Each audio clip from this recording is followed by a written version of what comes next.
Everyone, it's Emily Fox. Today's video is going to be the continuation of my series about standalone books. So I will link down below the playlist because there are a few videos, and more recently I did another version of the popular standalones that I think are worth the hype. So this time it's the underrated ones, or ones that are not as popular. I kind of went on Goodreads and checked to make sure they all had at least under 100,000 ratings. It's kind of where I put my line. I've obviously talked about these before on my channel because I've read them on this channel, but I do think they deserve more hype, and hopefully you haven't read them and it will make you want to read them. The first book I wanted to mention is Devil in the Dark Water by Stuart Turton. This is the second book of the author, the second book that I've read, and the second book that he's published, and a lot of people were wondering if it was going to be as good, as worth a read as his first book, which was The 7.5 Deaths of Evelyn Hardcastle, which that one is definitely well known, but I haven't heard a lot of people talk about his second book, so here I am raving about it. It's definitely one of these murder mystery with, it seems, you're not sure, is it like paranormal, is it sci-fi, you don't know, and it's more about the journey really than the ending, because I do have to say the ending is still the weakest point of the book. Same as the first book. But you are following this duo of detectives, and they are on a journey on a boat, and people start being murdered, and they have to try and figure out who's doing it. I really enjoyed the fact that every character was complex and interesting, and they all, like, you could see their background slowly throughout the whole story. And they kind of all end up being kind of suspect. Like, you don't know really who is doing it. It's not obvious. So I really, really enjoyed, like I was saying, the journey of it. The ending wasn't perfect, in my opinion. Some people will like it for sure, but I'm kind of a little on the fence. Still think it's absolutely worth the read. I truly did enjoy it. I ended up giving it 4 stars, which for me is good. And yeah, definitely worth the read. A little underrated. I think there's about like 10,000, 15,000 ratings so far on Goodreads. So more people should definitely check it out if you like this kind of murder mystery, whodunit kind of thing. Plus they're on a boat, so you know it has to be someone on the boat. So I like that. Next, I wanted to talk about Ted Chiang as an author. I have 2 books, well, 2 short story collection to talk about from him. The first one is Stories of Your Life and Others, which you might know as the short story that inspired the movie The Arrival, which I love. One of my favorite First Contact with Aliens kind of movie, which, I mean, I rave about that genre. It's very specific genre a lot. So definitely recommend the movie and the short story. They're not quite the same. I think I prefer the short story for the slightly different ending-ish.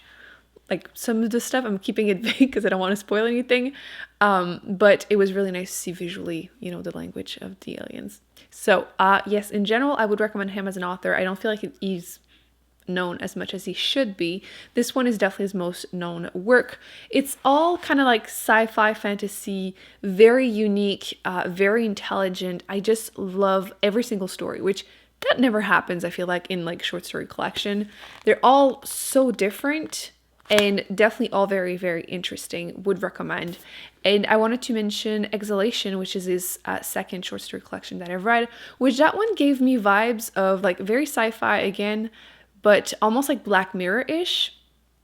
So if you are in the mood for something like that, would recommend. Also all fantastic stories. Possible kind of future with like science. That's kind of giving you an idea. And yeah, I feel like I was looking on Goodreads and his books don't have enough ratings and reviews for how good they are. So if you are looking for something a little bit different, or if you're in the mood for shorter things, would recommend him as an author because, again, short stories and they're all fantastic. Next, I wanted to talk about The First 15 Lives of Harry August by Claire North, which is one of my favorite obsession back in the day when I started Booktube.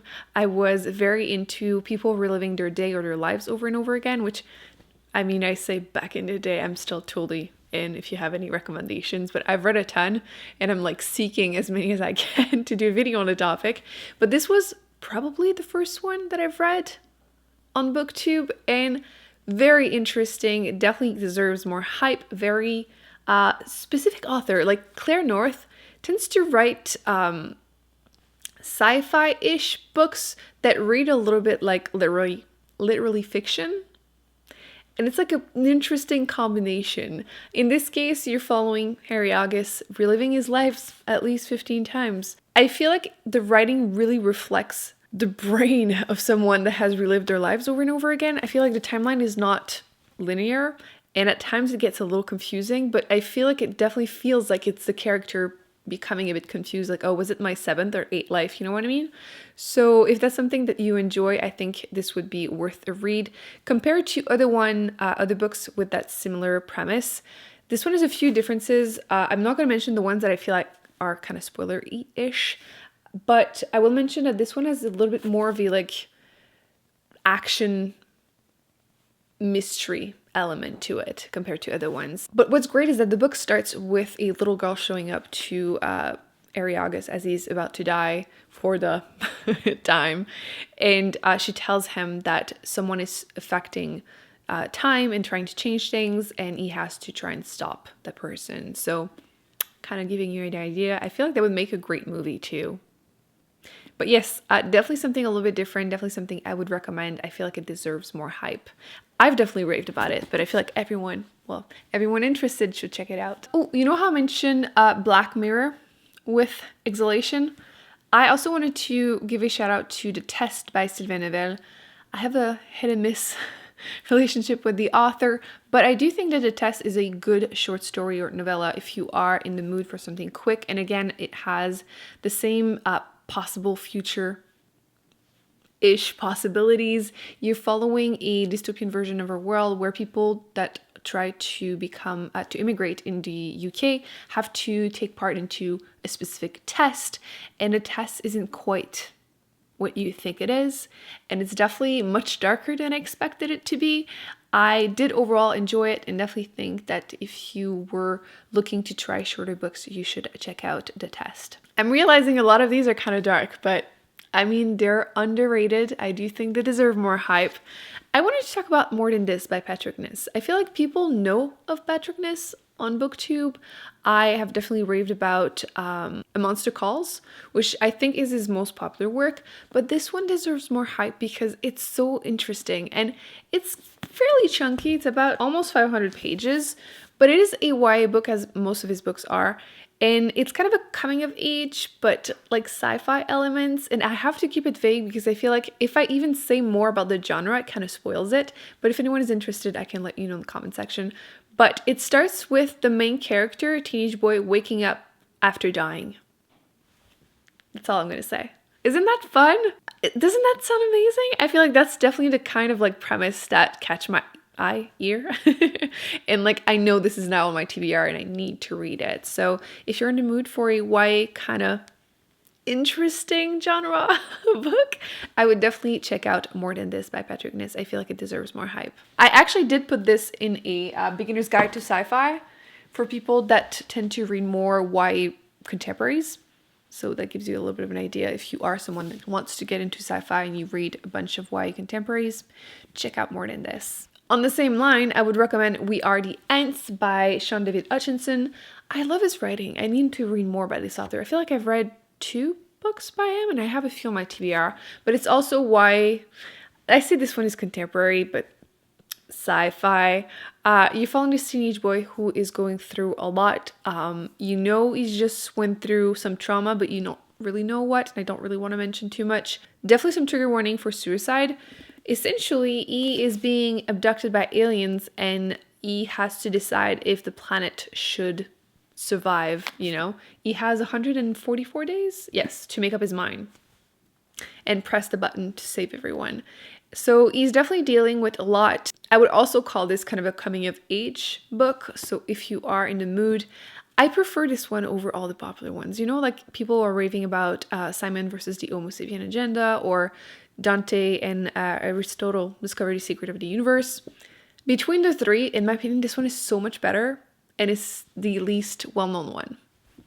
So if you are in the mood, again, a little darker, but I totally recommend this one. This is my favorite one of the 3. So last but definitely not least, I wanted to talk about this YA fantasy book, which I don't rave. I feel like I haven't read a ton of YA fantasy lately that I love.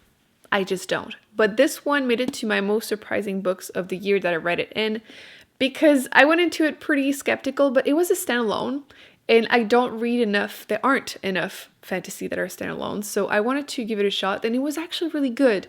I do think, once again, the ending is the weakest point, because I feel like there's kind of a possible romance happening, but it's not overwhelming. I don't like whenever a romance is disguised as a fantasy book. I don't feel like it was the case with this one. The main character is interesting. The world is really interesting, kind of magic system, because she wants to work in this big magical library, which I think we can all relate. We would all love to live in a magical library, I feel like.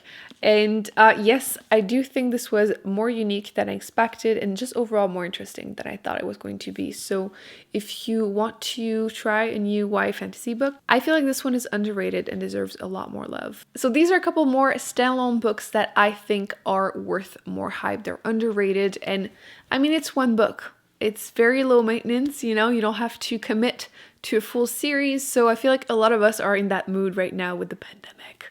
I don't know why I'm always whispering that word, but like, I feel like it's a lot of commitment sometimes to just read, you know, 10-book series. So just one and done. So if you were looking for more, these are my personal recommendation. Like I said, I will be listing down below the past videos that I've done on the topic, because there are more underrated and then very popular ones that I think are worth the hype. So thumbs up, subscribe, please let me know in the comment section if you have read any of them, what you think of them, and I will be putting more videos on the screen that I recommend you check out. And I will see you in an upcoming video very soon. Bye.